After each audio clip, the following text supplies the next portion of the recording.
was very good.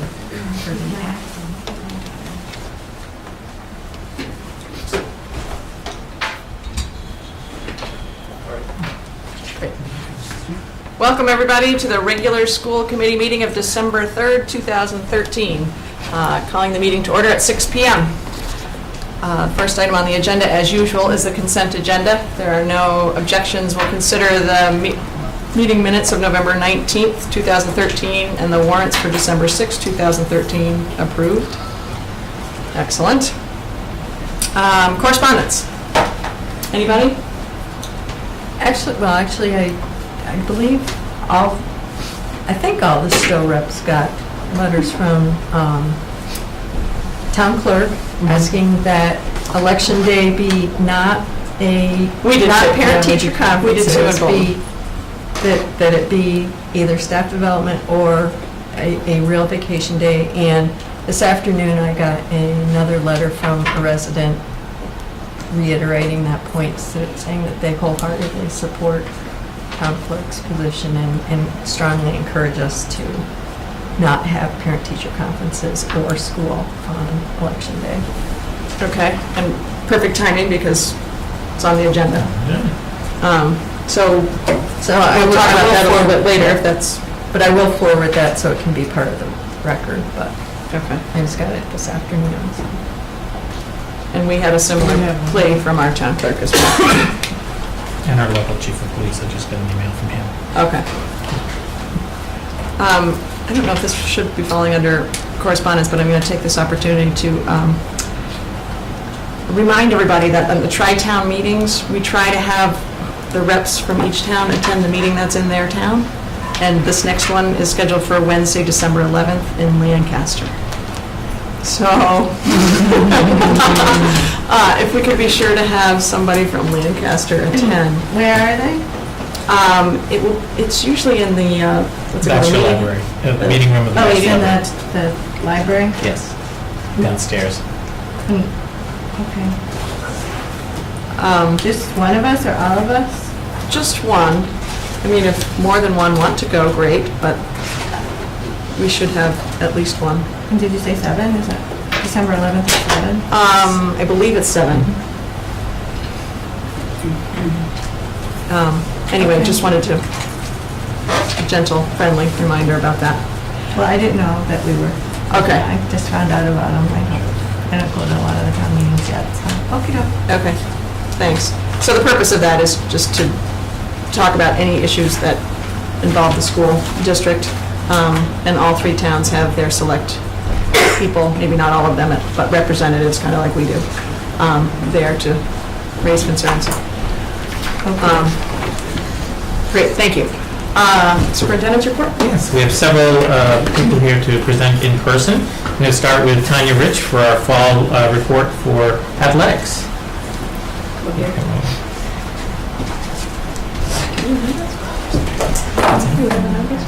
Not for fall.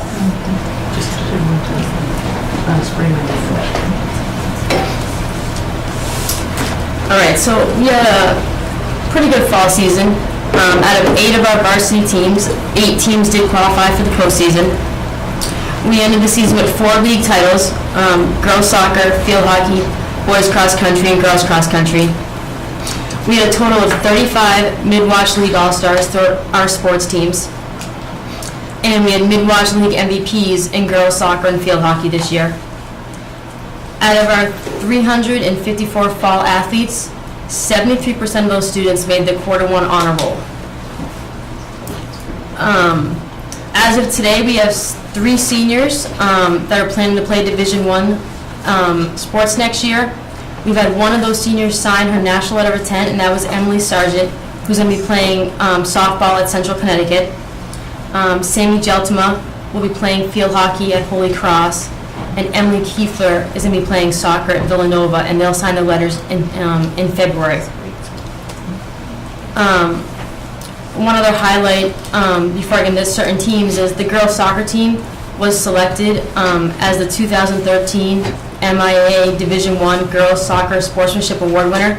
So the state chooses one girls soccer team in Division I throughout the entire state, and our girls were chosen for that sportsmanship award this year. Our boys cross country team, they finished the season undefeated with a 6-0 record. They won the league championship. They placed 3rd at the district championship, and they ended the season as 10th place in the state. We had 6 all-stars out of the 10 for the league for the boys team. The girls cross country team also was undefeated with a 6-0 record in the league. They won the league championship for the 4th year in a row, and they placed 4th at the district meet. Riley Gillen, who's one of our sophomores, she won the league meet. She also won the district championship, and she placed 6th place in the entire state. We had 4 league all-stars from the girls team. Our cheerleading team, they had a pretty amazing fall. They placed 2nd place at the Wachusett Invitational, 1st place at the Gardner Wildcat Invitational, 4th place at the Panther Invitational, and then they placed 2nd in our league competition, 3rd place in the regional competition, and placed 11th in the state. They also had 3 all-stars. The field hockey team finished overall 12-6-2. They were league champions for the 2nd year in a row. They had 5 league all-stars, and we had 1 student, Sammy Geltema, made the best of 60 team, which is a state all-star team. The volleyball team went 10-9 this year. They made some school history by having the most wins in a season. This was their best season to date, and they qualified for playoffs for the first time in school history since the program started. And we had 2 league all-stars. The golf team went 9-6-1. They won the league championship at Townsend Ridge. They placed 4th place at the district championship, and we had our senior Jared Richard qualify for the state tournament. And they also had 2 all-stars. The boys soccer team went 8-9-2. The team overall won the league sportsmanship award. We had 4 league all-stars, 3 Central Mass all-stars, and 1 all-state all-star. And Coach McKinley was voted league coach of the year.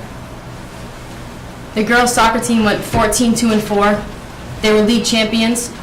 They also won the league sportsmanship award. They had 4 league all-stars, 4 Central Mass all-stars, 3 all-state all-stars, and then there were 3 Division I players in girls soccer that made all New England, and 2 out of the 3 were from Neshoba. And Coach Vaughn was also voted the league coach of the year this year as well. And then our football team, they went 7-4. In a new league, we moved up to Mid-Watch A for football in a new playoff system where there isn't 19 Super Bowls anymore. There's only 6 Super Bowls, and there are 6 state champions now. So I think going 7-4 overall was a good season for us. And we had 5 league all-stars and 3 Central Mass all-stars from our football team. I think overall to have every single varsity sport qualify for playoffs is pretty amazing. I think we've been a little bit spoiled lately with our teams doing so well. A lot of schools don't have any teams make playoffs, so I think things are going well. And I think overall for school spirit, I think we're at an all-time high right now with kids supporting each other, attending games, cheering. Things are going very well. Questions? Anything? And winter just started. Winter started yesterday. Yep. Things look good there. Things look good. We got 305 students trying out. Tryouts hopefully will end tomorrow or Thursday, and then we'll have teams, and we start in about 2 weeks with games. Quick turnaround. The rest of the week. Thank you. Thanks. You're welcome. Just keep going. Mr. Bates? Okay. Mr. Mullins? I don't know if we had the opportunity to introduce Michelle Kelly to you last time. Michelle is our co-chair. We were here not too long ago, so what's going on? At Florence Sawyer School, we're putting the final touches on grades to be ready to distribute on our report cards on Friday, next Friday. I'm happy to announce that our newest member of the school council, who will be completing Mrs. Ramasco's term, will be Mr. Neil Darcy. We are completing our initial budget estimates. I provided the teachers with enrollment projections and section numbers, as well as a guiding checklist based on school improvement plan and district priorities. Our administrative team is currently meeting with the grade level teams to discuss and develop shared goals in the budget process. Our school council SIP subcommittee has held initial meetings to renew our SIP in 2015. We're going to recraft our surveys to align with the data collection piece of our SIP development. In PAC News, Mary O'Hagan is our new co-chair. We held a PAC Spirit Wear fashion show that was well received by the students during our Golden Eagle assemblies. I think there's some future runway models in there. The girls were very good too. The fashion show, the assemblies, and other school-related programming will be coming to Batco and local Bolton Access TV. So we've got some exciting things that we're doing in partnership with Batco. PAC is allocating $500 for MARC, which is the Massachusetts Aggression Reduction Center, for anti-bullying, anti-cyberbullying prevention. This is requested by our safety committee. There are 4 presentations scheduled on the 31st of January. Our bingo night was very successful and sold out. The phone book earnings has passed the $4,000 mark. Thank you to Laura Pilata, Parent Laura Pilata, for pretty much running that entire phone book campaign. Our administrative team met with our PAC leadership and discussed several strategies to build a greater critical mass when it comes to getting parents involved with our PAC. The work gets done, and PAC continues every year to generate the kinds of things, but it's a core group of people, and they'd like to expand that out as much as they can. We talked about an online volunteer sign-up system, which I think is in place in Lancaster, and using a PAC-generated Facebook page and our school's current Twitter account to build interest and understanding of the things that are going on and the ways that parents can get involved. Over the last several weeks, we helped the local Raise the Roof initiative reach their goal.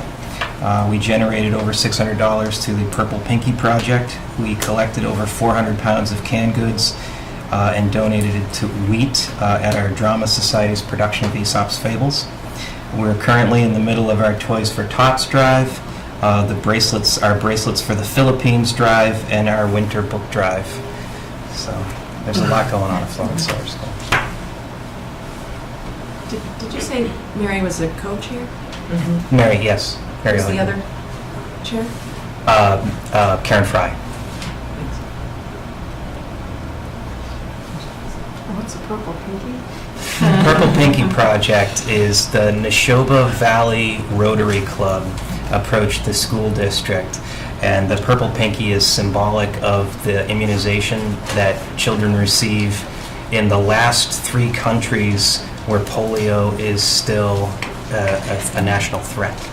And it's essentially 1 for 1. A $1 donation is a vaccination, and perhaps more than that in some of these countries. But the kids brought in $1, and they got a Purple Pinky to show their support and a certificate.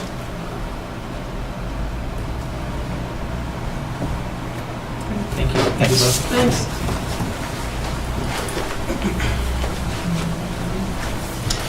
Thank you. Like Joel, we're in the midst of developing a FY15 budget. And at our last meeting, we have a lot of new members. We went over the process, the procedure for developing the budget. Our next meeting will be essentially reviewing that budget. Some other things that we talked about at the council was our Project 351 representative. And Project 351 is a initiative by Governor Patrick, and the goal is to unite students, 8th grade students, ambassadors from the 351 cities and towns across the state for a year of community service, leadership development, and enrichment. And students are chosen based on different values: kindness, compassion, humility, generosity of spirit, and the willingness to serve. Our representative this year is Teresa Quinn. Teresa Quinn has been on our school council, our student council, since she entered the building as a 6th grade student. She has worked hard on a variety of projects, the Purple Pinky Project being one, Wounded Warriors, the Relay for Life in the spring, and breast cancer awareness in the fall. And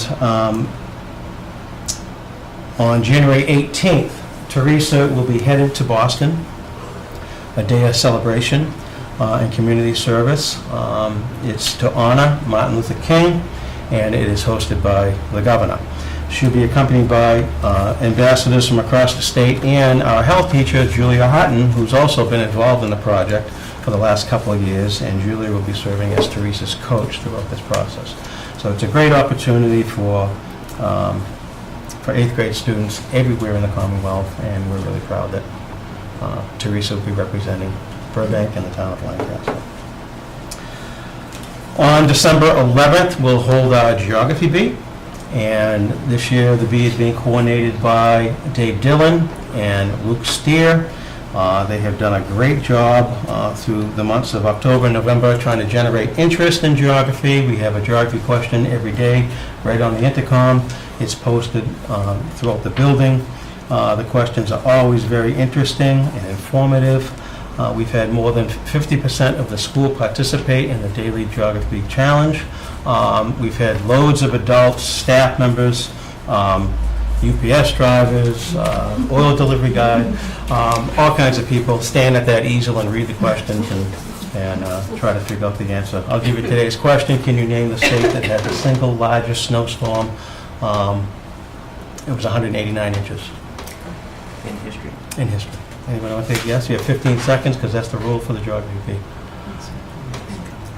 Not a state known for a lot of snowfall. It's also New York. Okay, time's up. Any guesses? It's California. Mount Shasta, California. Yep. Interesting. I didn't know it. I haven't known most of them, to be honest. But the geography bee should be great. We'll run 5 rounds during school prior to the bee, and then the night of the bee, students that are participating will have 2 opportunities. We'll do 2 rounds on stage, and then at that point we'll determine finalists and have our final competition. So we're really looking forward to that. As Joel mentioned, December 13th, report cards will be issued. These are our new standards-based report cards. A podcast was developed by the CRC and was sent out to all middle school parents. And although you'll see reporting standards on the new report cards, teachers will not be reporting on those standards this school year. Parents will see the traditional grade for each subject, core subject and related art subject, and we will be separating social behavior and learning habits from the grade average. Next week, we have 9 students that are headed to Florida, and they'll be there for the week to compete in the National Championship Football, American Youth Football Championship. And they are Lincoln Fay, Ethan Hill, Carl Hume, Evan Lee, Nathaniel Hicks, Tommy McNeil, Max Parrow, Cam Roberts, and Robert Ryan. These students, not only are they excellent athletes, they're excellent athlete students, academic students, all around fine people. So we're very proud of them and we wish them the best of luck. Any questions? Yes. Last time you were going to have a meeting with some teachers Oh, yes. about that, and The B-Day I intervention. was very interested in knowing about that. Great meeting, great conversation. I think, as I had mentioned, the B-Day intervention requires a fair amount of planning. And this has been really falling on the shoulders of the ELA teachers and the math teachers. And as a result of the meeting, the discussion, what we're trying to do is we're trying to spread that burden to other members of the team, each grade level team, social studies teachers, science teachers primarily, to help out. The Common Core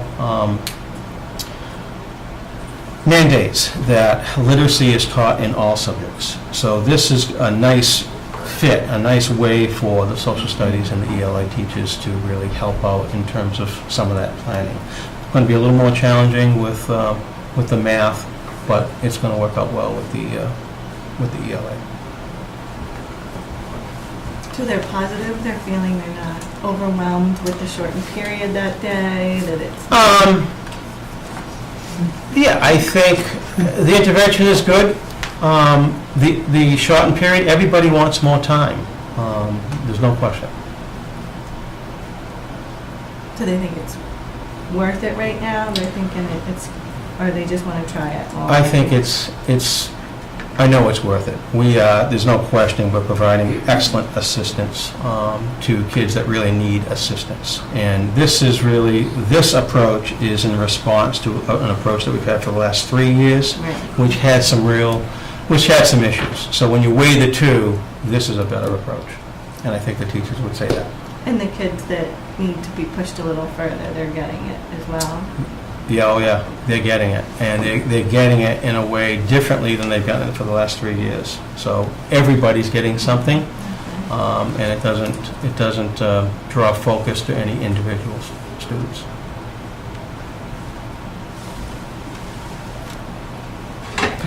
Thank you. Thank you. Yeah, I mean, I was not at our last school council meeting as I had to attend our retail class, which was here, so. But one thing they did in my absence is we're finishing up our school improvement plan, which has really been a year-long process starting last spring and looking at our core values and that type of thing and building upon that. So we intend to adopt that at our December meeting. So at that point, we'll be done with the school improvement plan formation. Certainly not the work, but the formation of the school improvement plan. We also, many other things you already heard, we also participated in the Purple Pinky Day, which was pretty successful.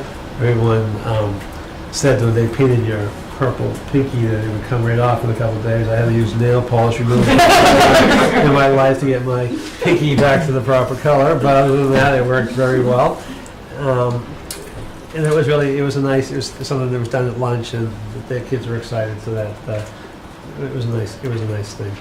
Other than that, things are pretty active at Hale, like the other two schools described. Today was tryouts for our winter musical, Alice in Wonderland, so that's the beginning of that. There's also this week's the start of our winter season of basketball, so all our basketball tryouts, and that's really a very bittersweet thing in some ways. We have an awful lot of kids sign up for basketball at Hale every year. We have in our initial sign-ups, we had 25 girls and 40-something boys sign up. Of course, the problem is in the basketball team, the bullshit of the carrier is 12 to 15 people. So that, that's the part you hate to see in the middle school, kids not being able to play when they want to play. And I was watching a little bit of the boys' trial today. Everybody's in there, and a lot of good basketball players in there. So, but it's always fun to see the school really thriving late in the afternoon when kids are done learning and doing other things and working together. So that was kind of interesting. So really, those are the things that are up. We also continue to work on the budget, of course.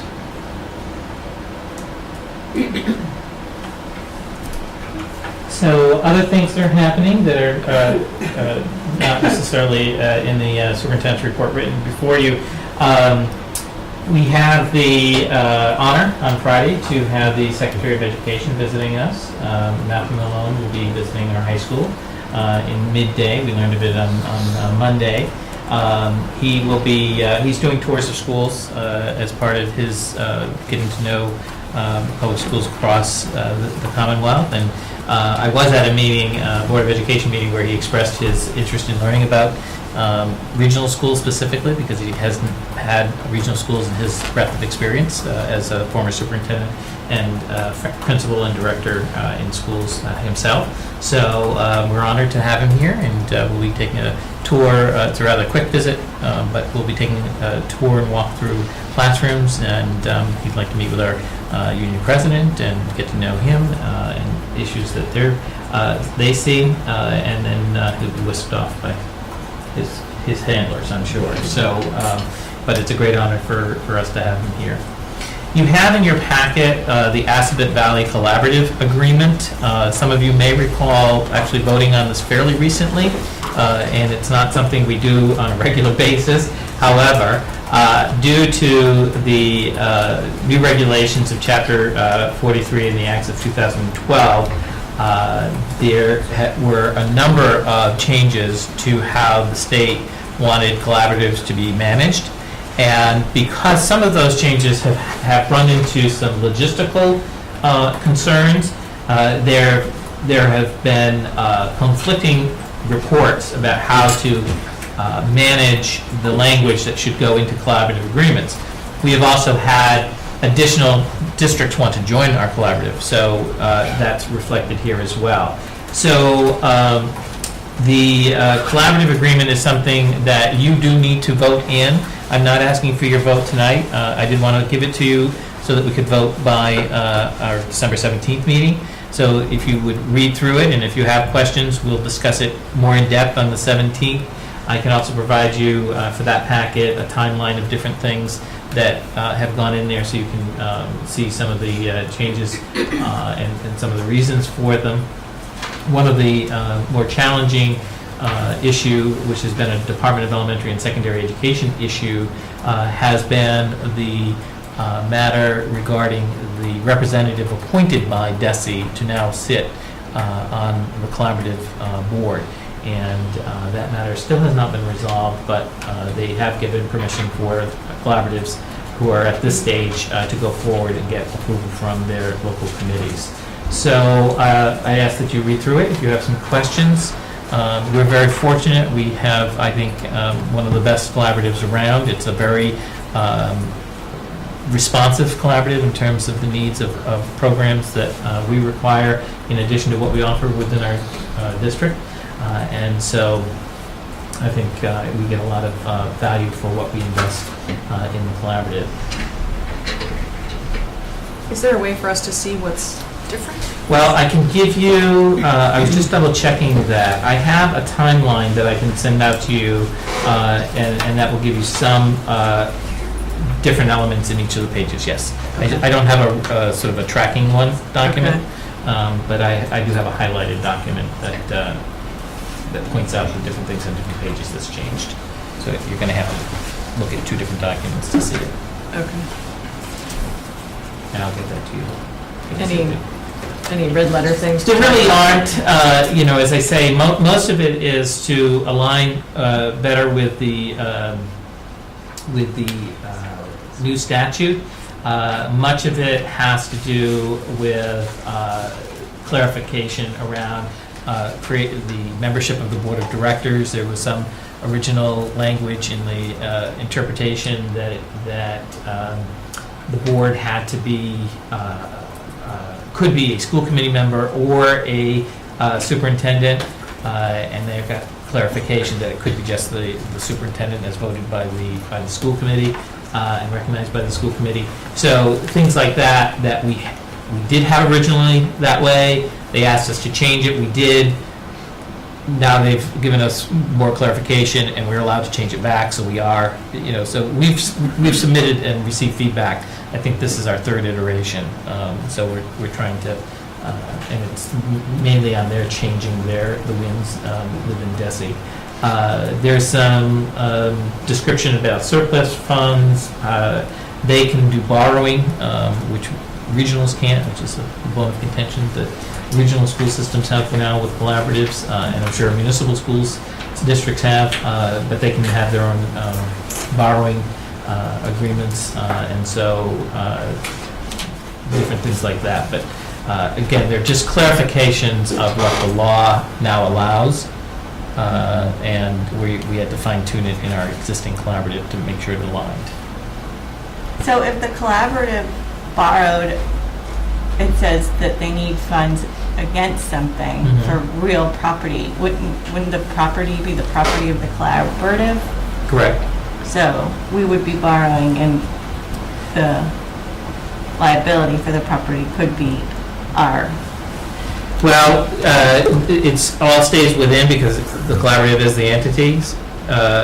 Where we would be on the hook, so to speak, is that we are the membership of the collaborative, so we would have a financial responsibility to pay our membership fee. What would they borrow money for? Well, for example, they borrow to operate or to purchase the building they're in. Some collaboratives run their own transportation networks, and they purchase vans to do that. So, like, instead of hiring first student, if we wanted a collaborative for transportation, Right.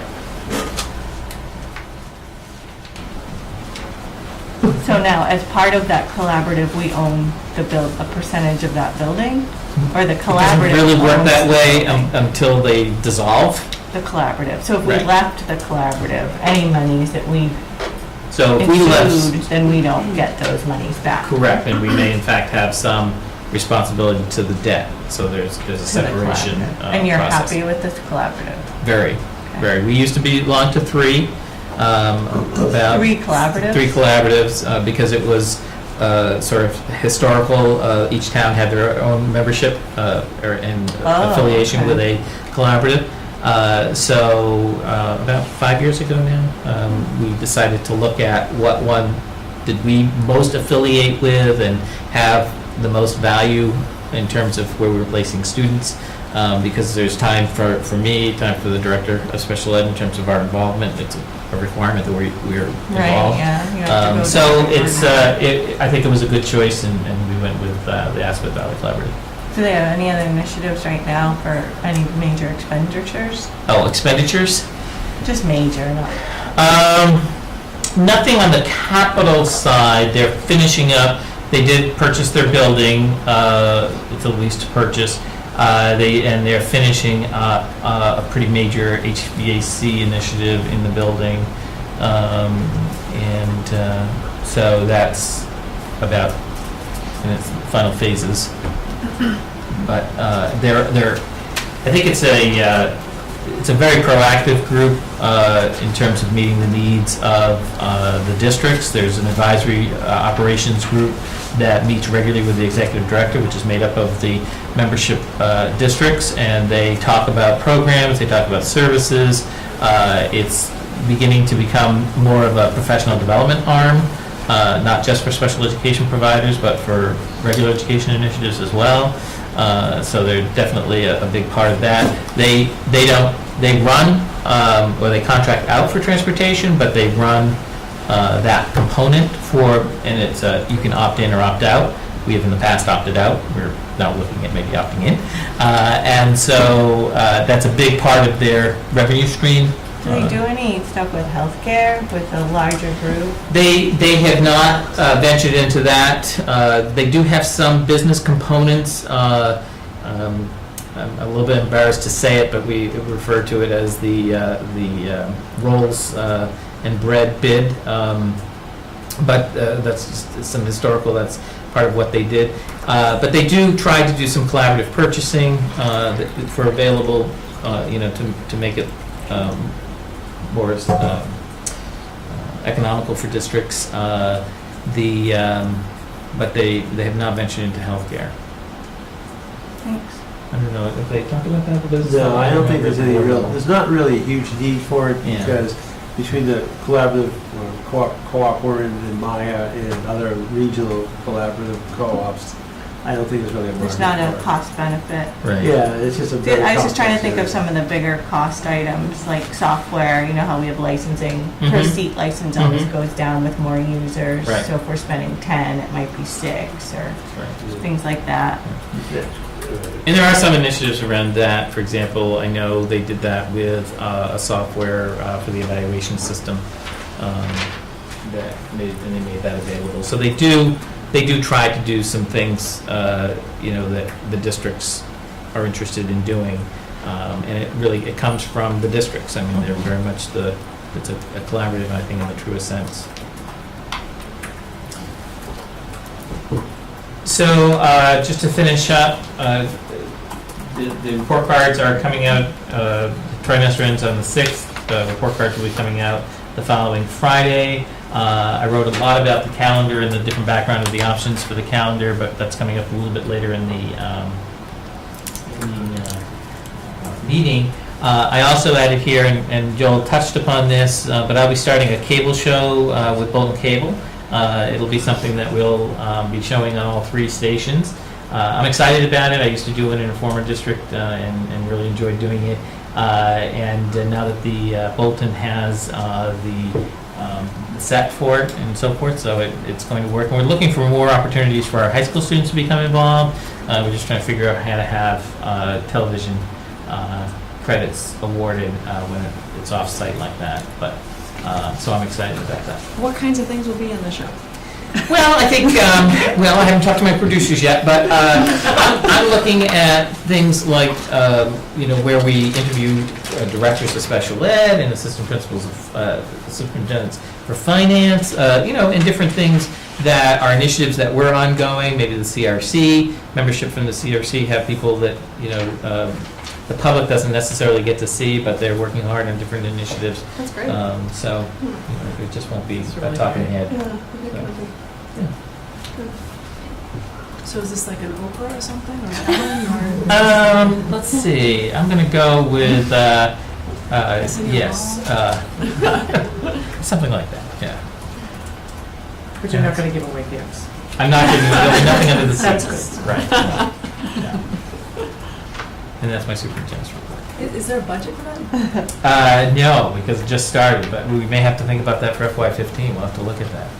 Or some on-location For shooting. on-location shooting, some close-up makeup will be necessary, I'm sure. The tropics or something. Yeah. I'll do that for Some you. background Yeah, routine. you don't have to pay. A green set, or whatever they call it, green screen.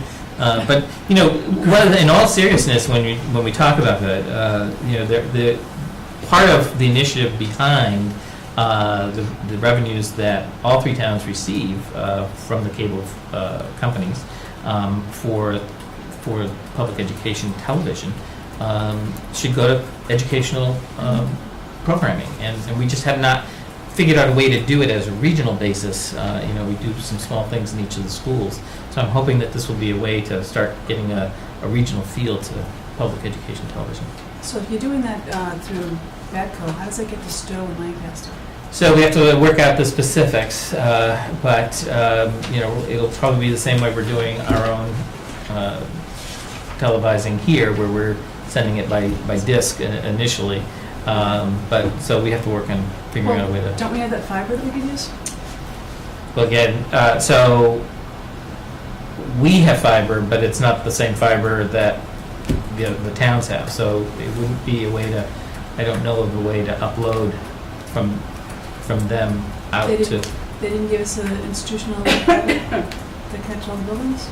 Or was it, you couldn't do it because there were different No. carriers? It's 3 different licenses. There's 3 different licenses. We had hoped that when all 3 communities had their contracts up, there was going to be a little better coordination for that piece.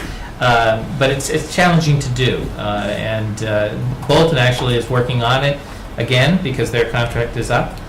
So maybe we'll have another attempt. Maybe we can get, we already have a connection to Stowe. Maybe we can get a connection to Lancaster through So you this do have a operation. connection to Stowe. I believe we still have a channel that they share, yes. Yeah. What's happening? They just can't, I don't think they can simulcast though at the same time. All right, I think that brings us to subcommittee reports. You were done, right? Yes. Okay. Thank you. First up is Sheeta with the high school. Thank you. I hope you all had a nice Thanksgiving break. The filming of the Lip Dub and the pep rally last week went really well, and everyone had a ton of fun. The Lip Dub should be ready in the next 2 weeks, and we're all looking forward to see it. The pep rally was fantastic, maybe the most school spirit I've ever seen in my 4 years at Neshoba. Neshoba Drama Society's A Midsummer Night's Dream was also a huge success, and everyone who went was blown away by the sheer talent and hard work that everyone put in on stage and off. The NRHS Concert Band and Jazz Ensemble concert is this Friday, December 6th, and the chorus concert is next week, Friday, December 13th, in the auditorium. The Regional Student Advisory Council meeting is tomorrow at Hudson High School. We were asked to do some research on our district's digital learning policy, so that's probably going to be what the focus of the meeting is going to be about. And that's pretty much it. Thank you. Any questions? Thank you. Finance Subcommittee? We met, approved the warrants, that's about it for this week. Personnel, EFBC, SpedPAC, we don't have reports this meeting. Moving right along into new business, which, drum roll, is calendar recommendation. Our favorite topic, and we're early this year, which I really appreciate, all those that work so hard. So Monica Visco and Michelle Kelly are back up. Show's doing double duty. Absolutely, that's good timing. So we have, they were hard at work in October and November and came up with 2 proposals. In reviewing them and making some suggestions for them to consider as well. Proposal B is the one that I'm recommending to the committee. It's not intended that you vote tonight.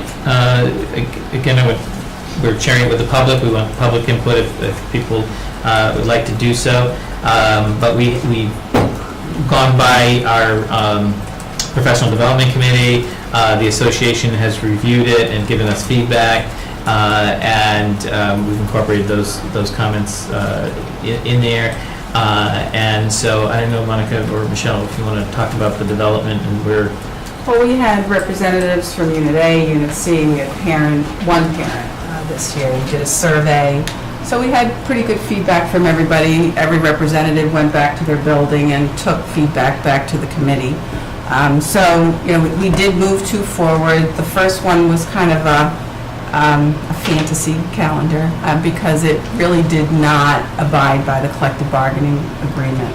But we thought, well, it's a bargaining year, so perhaps we'll be able to adjust things. But, given the timing of both of these, we agree with the superintendent that B is probably the better solution. Would it be possible, just for everybody who might be watching, to just sort of summarize the differences between A and B, or is that too difficult? No, they're not that different. I didn't think so. In the Unit A collective bargaining agreement, there's language that says, in the spring, there are 2 half-day parent-teacher conferences that are going to be followed by a full day of PD. So B abides by that language. Both of them do not have students on election day. One has no students, no staff, and one has just staff for PD, not parent-teacher conferences, as all of the towns requested. So those are the 2 major differences. They start the same time and they end the same time. They have the same number of early release days. They have the same number of full days that the students are not in the building. Any reasoning why we have to start before Labor Day? Was there any thought of starting after Labor Day with Labor Day coming so early? Well, primarily weather-related, risking getting out at the end of June again, like we did last year. Starting early is always recommended.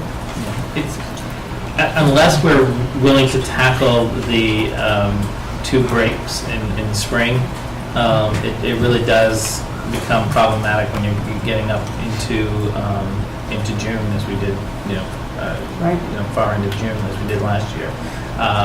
It's rare. I want to be clear about that. It is rare that we've had to go that late in June, but in the last 4 years, we've had October events where we've had school cancellations. So, the weather's maybe changing, and so we can't always be predicting it. And we really have started before Labor Day in, I think, 9 of the last 10 years. So, Just where it's so early. yeah.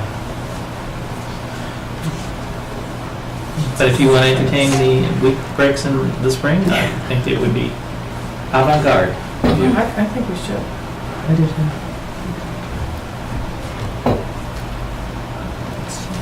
too. Was there discussion about that? There must have been. Yes, every year I bring it up at least, and there is no support in the committee in any of the representation for eliminating any of the breaks. It doesn't surprise me. Even though it would mean we'd likely get out Yes. earlier in June, or have your opportunity to start later in September. Yes. And we positioned it like that to people. Yes. Yeah. And the reason they don't want to is, Well, there are a lot of reasons, and I think that one of the primary reasons is athletic schedules. I mean, across the state, the athletic schedules are pretty much abide by this kind of a calendar, where there's a February and an April break. People who work here and have students, who have kids who are students in other districts, they're not going to have the same time off, so that's a concern. With all due respect, though, Neither do that's I. a lot, what? Yeah, who does work Right, in right. a non-school district? With all due Exactly. respect. Exactly. There's However, definitely something to be. but I want to understand the sports consideration more. I don't know that I understand that Well, issue. I mean, maybe you can help. We talked a lot about, the sports schedules during vacation weeks. Generally, the practices are at different times, the events are at different times, because most of the kids are off. There can be some tournament.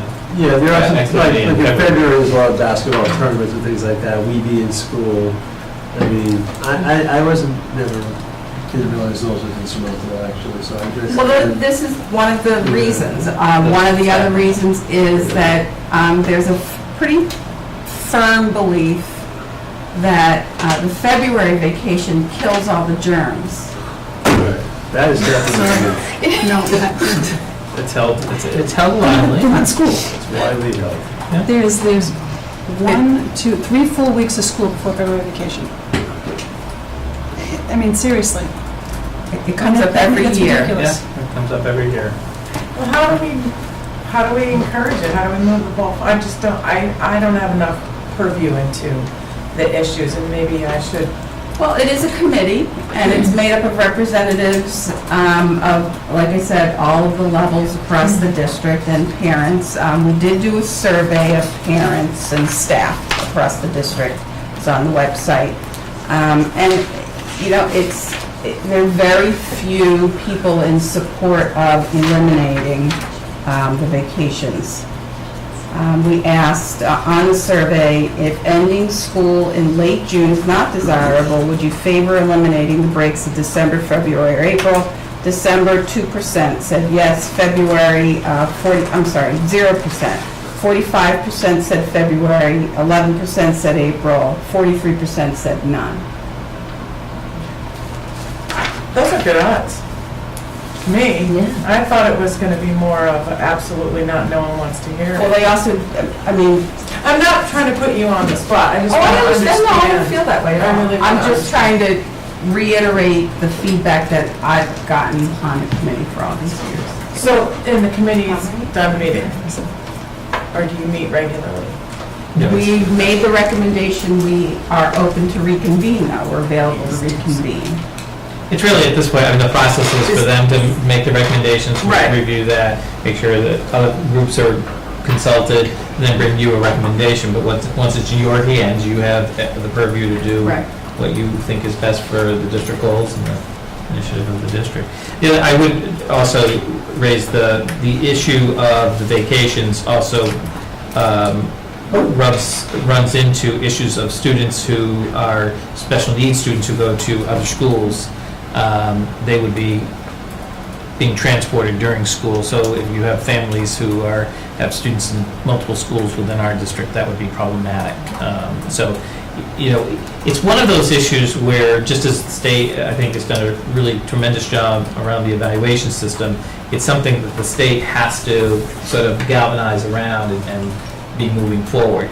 I think the best reason to consider it, quite frankly, is that if we, and sorry, Kara, but if we did both the Labor Day, before Labor Day, and dropped the February break, we gain, a week of education before we have some significant assessments. And so that's what I heard actually from our teachers, is they're looking for more time. Because I wanted you to explain this, I didn't understand this. Right. That's what, it's the concern about going into March with so little time. that it comes from. Exactly. So if we looked at, there are some years where, it really is 2 full weeks off between December, between holidays in December. And, frankly, if we truly are blind to any kinds of considerations for religious holidays, that time should be considered educational time as well. I mean, I know that breaking a lot of traditions, but that would gain us 2 full weeks of educational time that our teachers, certainly, and our high school teachers, most notably, have said,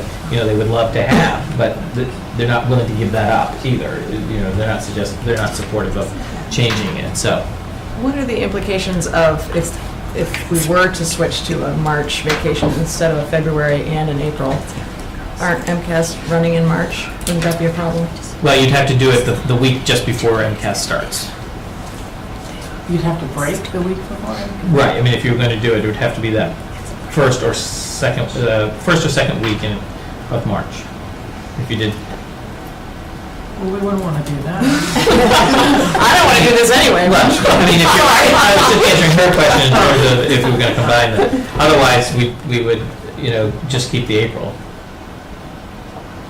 Is the April the same one that everyone has in our state? Yes. So the state April vacation is vacation. I'm wondering, Yeah. because the airfares are February twice and as much December. that week as the week before. Right, February So- and the April one, the entire state The school entire systems take state. off.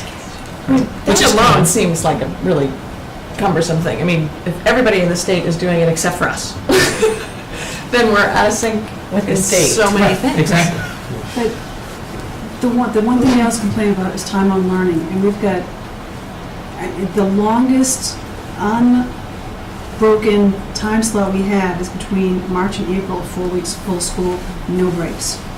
And that's ridiculous, and it's almost like you get to April vacation and it's 2 half days and a full day off, and plus then a full week right after it. That's 2 weeks off. People aren't gonna, they're gone, and then you lose the kids.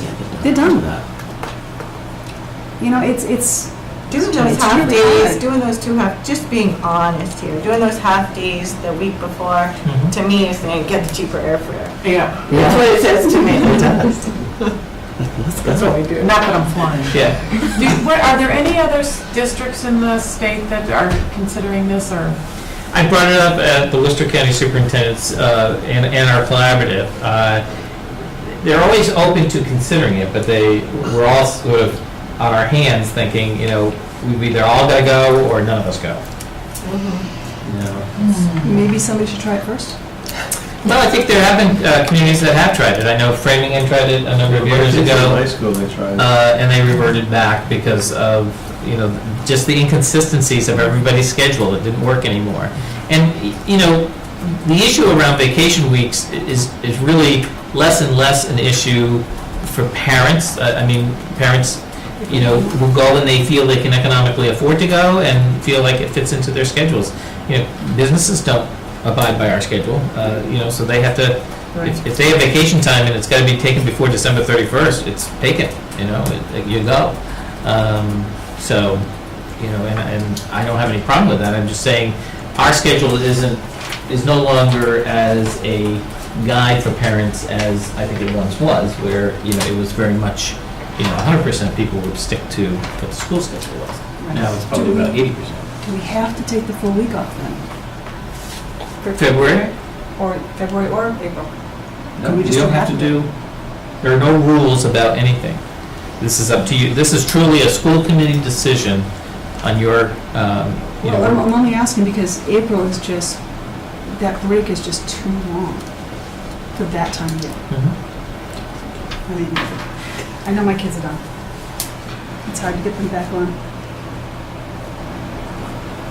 I don't think that we have the same feeling inside school, but, I certainly understand as a parent, the behavior at home is sometimes different when the weather kicks in and, time on task will I feel would think, different. if I were away from work for that amount of time, it would take me a while to get back on track, and just get moving. But that's a again. US thing. In England, everybody takes 2 weeks holidays, always. It's never a 1 week holiday. Right. Everyone, always. It's So do they have Yeah, this but they break don't do it. celebration? They absolutely do. They have huge breaks.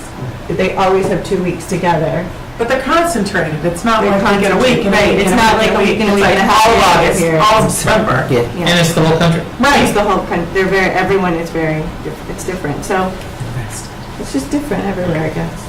It is challenging that we have other factors that push our calendar, like the federal holidays, like election days and things like that we want to respect in terms of use of our buildings and so forth.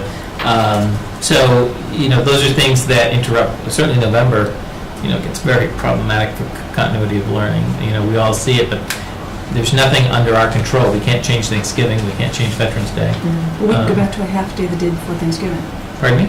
We can go back to a half a day before. That's actually a loss of educational time, because that's it's a 3-hour time. It's a waste. It's really not a very When effective use. we agreed to get rid of the half day because it was kind of a lost day of learning, Mhm. I figured that would happen, but from what I'm hearing of what was going on during the day, we kind of lost Tuesday. I disagree with it. There's a lot going on that is not learning.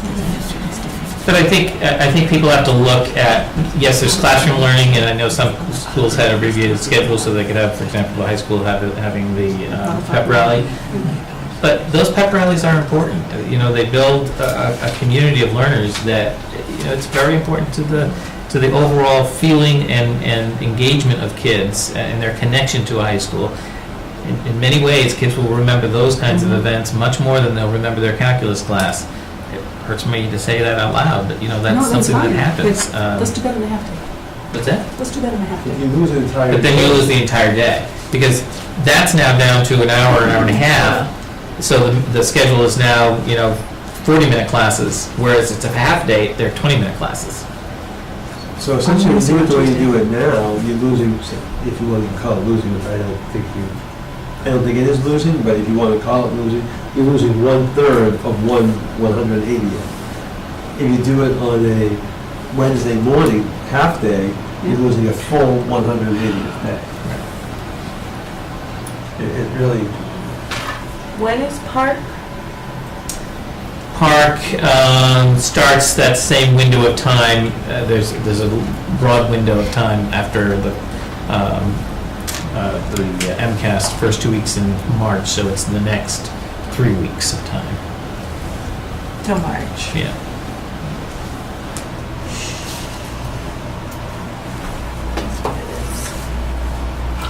So the only difference, to reiterate, I know we've already been through this, but the difference between A and B is the voting day is a professional development day in one, and it's a vacation day in the other. Not school day, yeah. Well, it's no school day for staff as well, and the other, yes. Right, so nobody's Nobody's around. working. And there was one other change, one other difference. And in April, the collective bargaining language is respected in B, is followed in B. So it has the 2 half-day parent-teacher conferences followed by a full PD day. So, just hearing your question, Kathleen. Don't we have to? We do have to respect it. Yeah. And keep in mind that while we certainly wouldn't want a wholesale change, if something changes as a result of collective bargaining, you can come back and review your calendar and make, the necessary changes to reflect whatever is new and different in the collective bargaining agreement. So How long has that been in the contract? that's only been there this iteration of the contract. Really? Feels longer. Yes, I could swear that we were hearing that before. I think it was- the one before, maybe, we made it would formalize it in this newest agreement? It was definitely. Maybe it's 2 contracts ago. Yeah, I think Two it is. contracts. I think it's been that way since. No, it's I've been one? on. Yeah, I think so. I think it is I only can one. check, Yeah. but I think it's just I don't think it one. was fully before, but I don't remember talking to him about I don't remember talking about it in the negotiations, but I do That's remember why- having this issue But every wasn't time it the calendar came sidelined up. in between the last two, maybe, that we incorporated as part of it? I don't know, I could be totally remembering. No, we wanted another PD day. Right, we wanted the other next new TV here. Right. So I am supportive of B. I recognize, there are some things that I would, if I could, I would definitely make different. But I think, it's consistent with what practices we've had. It allows us to meet our goals, both educationally and organizationally. And, I think that it respects the traditions that we've had as a school. So we're all going to think about this, talk to people, and we'll vote at a later date. Right, December 17th, correct. Would be the plan. I mean, we're early, so you certainly have a window of time to do it. There's nothing in here that is budget related, so, I don't think we.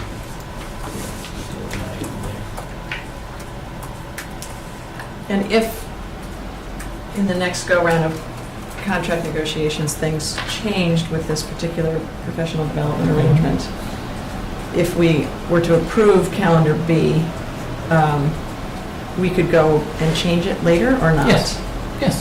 I mean, at what point is it set in stone? So, when school starts. I mean, there have been reasons to change calendars after school starts, snow days and so forth, and having to add days and that kind of thing. But, I would, unless we were pretty sure that we could change it by September 1, I wouldn't recommend for that year, but we could certainly, obviously, take it into consideration, because they're back at it in October anyway, so. And I'll And in remember this this conversation. version A versus B, the total sum of professional development time is the same or not? It's the same. It's the same. Yes. Okay. Both We full know and that- half. Yes. Okay. We know there's 180 school days for the kids, no matter what. Right. But for professional development, they're also identical. Correct. Exactly. Okay. Yes. Anybody else have any other questions?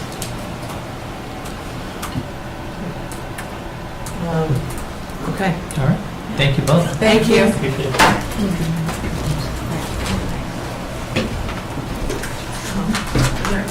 Can I ask for citizens' comments at this point?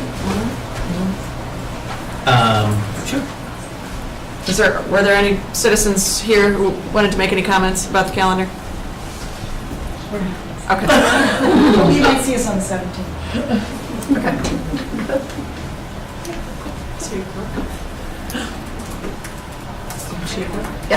Yeah. Okay, I just wanted to give them an opportunity because I knew that's why they were here.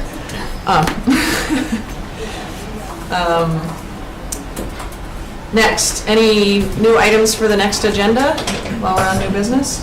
So I Sorry. have, this is where I was going to introduce this topic. I briefly talked about it earlier, but I just want to take this opportunity to update folks where we are on the bus matter relating to our special education transportation. I didn't specifically put it on the agenda because I didn't, things were happening, or we were hoping things would happen.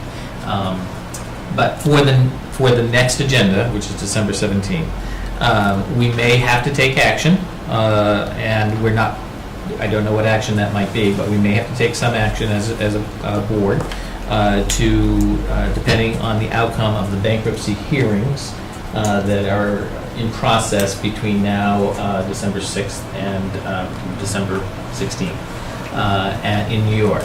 So just to recap, we have a contract with McCarthy Bus.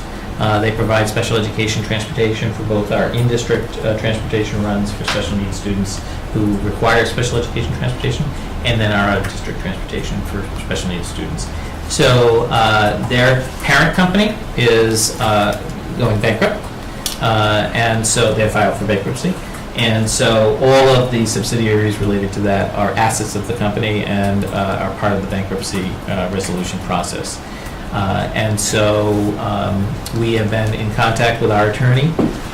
We are making efforts to have some connection to an attorney in New York, so we have a better handling on matters should we need to at the bankruptcy hearings.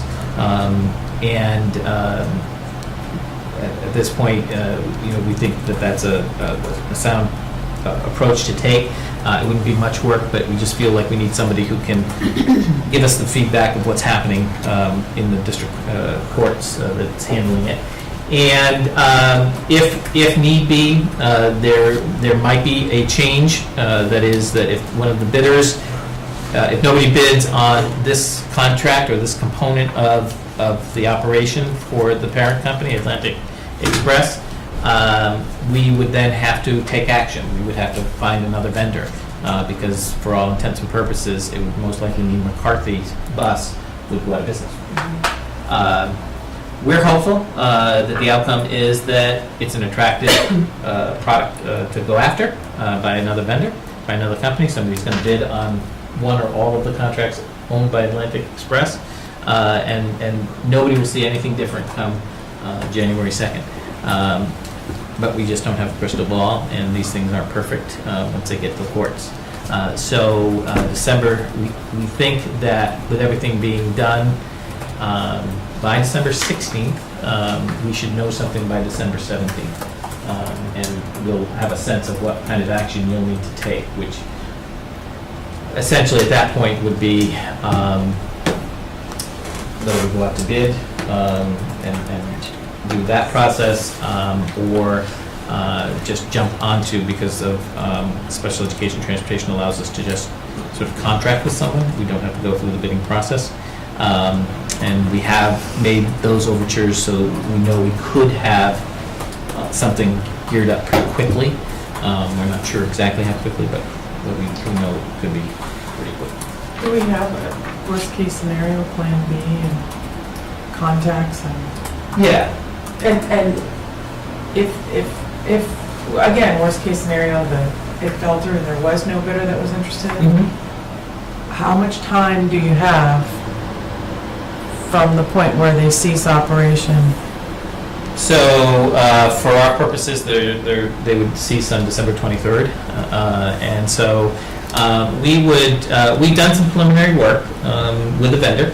So we hope that we would be able to get up and get going on December 17th with a pretty good track record of working with that company. It very possibly would be through our collaborative.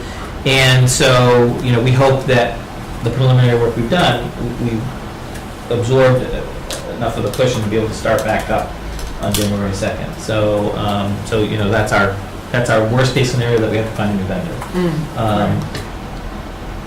Probably actually a worst case scenario is that it does get bought, but the new vendor isn't ready to start back up on January 2nd. Which is why we need the New York lawyer. That may not be the worst, though. That may not be the worst. Because they've been breached. That's right. So if they become in breach of the contract, then we can go ahead and just get out from underneath them and just go ahead. So it'd be a short-term worst. So we have these issues. They're up in the air. It's kind of hard to be in limbo, but it is. I'm sorry. Go ahead. Do they list services? I mean, have we paid for services that we haven't received yet? No. So there's no monetary problem? No. Does this affect the budget at all? Or would it? So it shouldn't affect it, certainly if we go forward with somebody buying the vendor route. If we have to find a new vendor, there's no guarantee that vendor will be exactly the same cost. So we'd have to evaluate that, going with a vendor based on what monies we have available. Because it's a bankruptcy and they are supposed to be bonded, we can go after the bond, and because they're then in breach of contract and so forth. So, that's a lengthy process. I'm not sure we get back, a dollar on a dollar type thing, but we're hopeful that either somebody's going to buy it and they're going to be right back in service on January 2nd and there'll be no change in service and no change in monetary value, or we're ready to go with a new vendor with a comparable cost or the comparable cost. But bottom line, the kid's going to get picked up January 2nd. That's our hope. Are the parents aware of that? We're actually sending them an email right now, so that they'll be hearing this. Can we get a copy of that too, just in case we have questions? So that will be on the agenda. We'll put it on the agenda regardless, just to update folks. Great. I had one thing. Yes. I don't really think it needs to go on the next agenda, but a while back we talked about report cards, and I had said that I thought I heard at that 8-hour meeting that I went to this summer that it was a school committee vote to change the report card. And, we were like, oh no, we don't do that. But so I ended up calling the Massachusetts Association of School Committees to ask, because I really thought I heard that. And he said that if we ever wanted to, if a majority of the school committee members want it to be put to a vote, then it becomes policy, and it is. And the reason why it was discussed at the meeting is because a lot of school districts have been trying to grow standards, and there's been a lot of parent, yes, and it went to the school committee. So that was my recollection of, I knew I heard something, so I just wanted to share that. I'm not asking for it to go to a vote. We already have it going for the middle school, but if it ever had to. I wonder if that would apply to other things, like just today, there was an announcement that the high school is no longer sending home report cards. Is that something that the school committee might get involved in with that decision? I don't know either. He did say format versus content. So content was a yes, format. So if you want to put everything on the left instead of the right, or you know what I mean? He said no, but if it was content. But that's a big change. To not send home a paper report card. And it's a huge assumption. Well, I know, I was shocked by it myself. How did it happen? Because I don't know. didn't get any advance warning. I didn't either. What happened? Did you know that? You know? Well, You must. it's always been the intention, as we've been going through using PowerSchool, that we would garner enough support and usage and access that, you know, that eventually everything would be online. You know, so I mean, that's been the plan. The actual timing of it, you know, it's been left at the high school. I don't remember, because I'm on PowerSchool all the time. I don't know that every other parent is. I'm not. But I never was. People don't even know about it at the middle school. I People never go do on not that. understand. Then the onus it. is on us as it, or, you know, us, to do some type of awareness for PowerSchool and constantly, because It's not friendly either, like the login and I have to save it. Like, it's not like my email address. It's like Some long number. AAT Right. exclamation point. I would love to hear if there's. I'm sure Kim and I at the school council, and certainly we'll hear tomorrow, as to what the process will be. I mean, we did everything- phase out progress reports, for example, Yes. last year. And I remember the discussion, but I didn't realize it was coming so quickly. There was a little bit of warning would have been helpful. I don't remember. Right, so it's 9 weeks from now. It's not, you know, you just got your report card. Right. But I know, but something like that, requires like, okay, this is our last year, and, you know, this will be your last report card that you get in print, and that kind of thing, so that at least people would not be like, oh, crap, you know? But it's still available. I want to make sure that people understand it's still available by paper, and all parents have to do is make that known, and they will get it in paper. You just reminded me of something else. Natick school system was just hacked. Did you read that? No. Their PowerSchool or whatever they use their grading system in, it was just hacked by students. And I'm pretty sure it was Natick. I just read it. It was hacked by students, and they actually got into the reporting. And people were worried that there was no backup. So do we have a backup? We have a redundant system, yes. So we have a redundant system. Are they in the same network? Like, do you have like a firewall between them? Like, do you have, is it separated? That's a technical question I can't answer. What's the question? I'm sorry. Is our Is grades it, do you have separate? a nightly backup of your Yes. system? Yes. Then you're fine. Yeah. Offsite. Offsite. Then you're fine. Yeah. But I thought that was so, it was students who did it. Right. I think it was Natick. I just read it. Security is very high in our priority in terms of software that we choose and how we operationalize it. Well, it's not password. I don't have to change my password ever for PowerSchool. That's like number one of logical access security every 6 months. That's what changed. I have to change mine every 70 days. Yeah, 6 months is the minimum. Yeah. I've had the same password for 4 years. So, is this an item that we want on the next agenda or not? No, I just wanted to Okay. tell you what I learned, Yeah. because I No, learned that, and I appreciate thought that. it was really interesting, and that you can push a policy decision based on a vote, which I didn't even realize, so. And that's true about any topic. I mean, you know, what we have had a history of that's been in this district is that there's been a respectful conversation and dissonance between what the school committee keeps as policy and what professionals, you know, do and recommend. And so things like report cards, I know when I first arrived here, everybody had all different kinds of report cards because every school just approved their own. And so, you know, we've come a long way. But we've tried to respect the assumptions by the staff about who contributes to those decisions and so forth. And that's why we involve the school councils when we can, involve the school committee, you know, and have the reports out. But it hasn't been a vote in the past on report cards, for example. Right, and I think that's been the case with a lot of districts, but now with this new standards stuff, I think it's becoming more of an issue with people, and that's what he had said, so.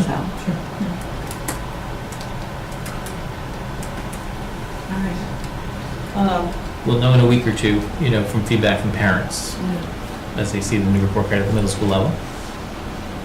Well, all it's going to be is the grade, because the standards weren't going to be They're there, gonna be right? Right, but the standards will elicit lots of questions, I'm sure, because they've been there before. And the fact that they're not marked is probably going to elicit more questions like. You'll get no questions from the high school, because they won't even know report. So how are we collecting that information, the feedback On which? on the report cards? So after the second round for the middle school, we'll be doing a parent survey. Okay. So Can we after do a the teacher survey too? Sure. Because I'm really worried about the teachers Sure. with that. There's just been so many changes, and it's so much data. It's so much data. And I don't know if there will ever be any opportunity for feedback, or maybe it's in the end of year survey or something for high schools not having report cards. Absolutely, that's a perfect place for it, and certainly through these school council updates, we can ask the question, you know, how it's going. I was a little surprised there wasn't a way, there's no formal way, there's no suggestion of how, if you still want the paper report card, how do you do it?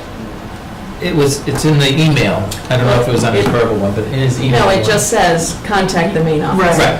It's like, so you call up and say, I think that means any way. If they're not specific, any way that works for you. okay. It just seems like Right. they could make it A little bit more specific. simple, like here's. Take away the questions. Yeah. That's it. Yeah. If you want to do it, that makes sense, but lay it out and then take away the Just some questions. feedback. Oh, we can do that tomorrow. Just something simple, like reply here, if you Right. want to have your sentence, or That's right. something like that, yeah, Right. yeah. Anyway. That's good. That's actually good.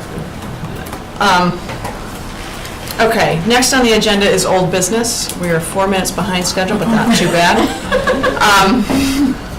We have a bunch of policies for separate meetings. We have school committee bylaws, we have school councils and site-based management, evaluation of school district administration, and administration in absence of policy or procedure. As last time, we've had them in our packets. I had time to stew over them, review them. Anybody come up with any comments, glitches, concerns? I had, well, just a couple of small ones on Okay. the bylaws. One was, well, actually, 2 questions are in Article 3 Okay. about membership, and Section 2 where it talks about voting or, you know, electing new members. Are we looking at the clean version? Is that what? The revisions. I'm looking at revisions. It doesn't really matter. Okay. It's, either way, it's kind of confusing. Members must be registered, that's obvious. Okay. Registered voters of one of the member towns elected at its annual town election for a term of not more than 3 years. The next sentence where it's in order to stagger the rotation, 3 or more members of the school committee are to be elected for terms of more than 1 year, not more than 1/3 shall be elected each year. Okay, I guess I must have been looking at the other one before, because this one makes more sense. but it's still a little confusing. We thought it was confusing, we tried to make it less Less confusing. It is confusing. Maybe we didn't succeed. Because, well, except for the year when we shrunk from 13 to 8. Right. So there had to be, everybody had to be reelected. Right. You should always be on a 3-year 3-year rotation. Right. And maybe more explicitly state that if you're electing someone to fill an unfinished term, that they'll be elected for less than 3 years. But I don't know if there's a way, but it was just. Okay. Any specific suggestion of how we could clean it up, or should we just look at it and not vote on it?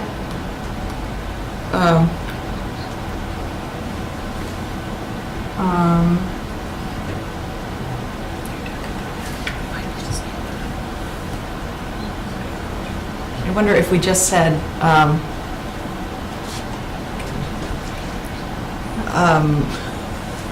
membership election should be staggered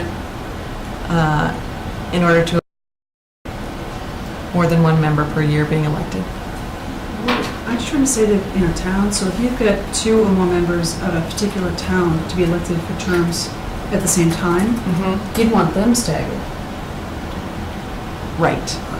So would it make more sense to, instead of saying 3 more members of a school committee, I mean, that could be 3, I mean, that could be anybody, Well, but we per do town. care also about the whole group. We don't want everybody rotating in and off in the same cycle. So it's not just by town. Well, you're already saying that it's staggered, but the 3 or more members of a school committee are to be elected for terms of more than 1 year. That's the one that's throwing you off, right? That 1 year one? Yeah. I wonder if we could just delete, because I do agree with Maureen, I think this was written as a result of that year, 2001, when it changed. So if we took out that phrase, 3 or more members of the school committee will be elected for terms of more than 1 year, if we took that out, if we just said in order to stagger the rotation of the membership, not more than one third of the school committee shall be elected each year. That's perfect. Yes. I think that would work. Simple. But you also, But that doesn't what address the might town happen thing. here is you might have, 3 Lancaster people going. yeah. So there's a staggering of towns, because you'd want some continuity between the towns. You wouldn't want, 2 new Bolton people the 1 year, for whatever reason. You don't want it staggered. You couldn't, you might be in a situation where you couldn't avoid bringing both on at the same time, but then you would want to stagger their departure. Where that would work. Maybe could we just add another sentence to the end of how you had just said it, and then we add, an effort will also be made to stagger the rotation by town membership. Right. That works. And if not possible, to stagger the departure. Because there will be times when you can't. Right. Well, I thought maybe that was, to quit, you we can't. said an effort would be made, To stagger the departure. yeah, Well, if you quit, somebody will take. or to stagger the membership by town as well. All 3 of them. Well. Alita, did you get that? An effort will be, yeah, I got that cross out all the way from F3 down to not more. And the second line, an effort will be made to stagger the membership by town. Does that make it better? I think so. Okay. Sure. Okay. Excellent point. You have some others? I just had a question in section 6 where it talks about new members will be given copies of district policies, education reform law, et cetera, et cetera. Regional agreement and leases, budget information, bylaws, blah, blah, blah. Is all of that paper copy, or is some of that just, here are the links to it? Because, I mean, you start getting things Right. like the agreement and the leases, you're talking about a lot of paper. Right, so with the exception of the leases, what you mentioned, everything's online. leases are available, and we can, copy those. If you want. Yeah, I mean, we have lots of kinds of leases, Oh, exactly. So- Yeah. Well, maybe that's your point, though, if they should be given access to it instead of given copies. Do they have to be given copies or just access? Yeah, Yeah. because I mean, some of that, quite frankly, Please. I don't care Right. about lease agreements unless there's an Maybe we issue. just change the word from copies to access. Right. Access to instead of copies up. Right. That's nice. Section Oh, 6. access and emails and not public. But these Oh. and everything else. Shall be given access to instead of copies of. Okay. Yeah. Any other? Is it easier to find? No, I guess that's it. Thank you. Anyone else have any comments, suggestions? Would anyone like to make a motion?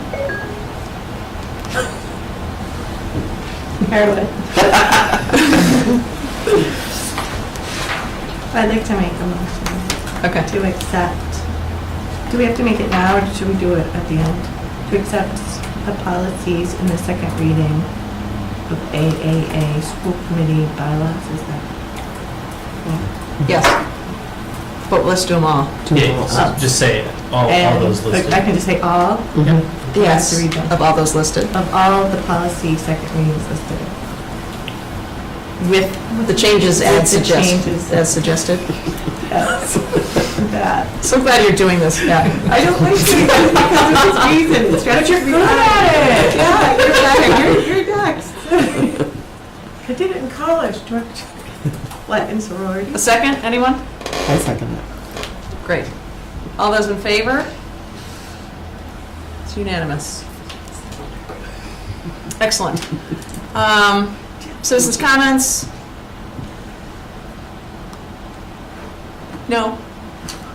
Okay. That leaves us with executive session, the only remaining item. And I know Maureen's going to want to go through this. Not that I want to, it's just. Oh, you're so good at it.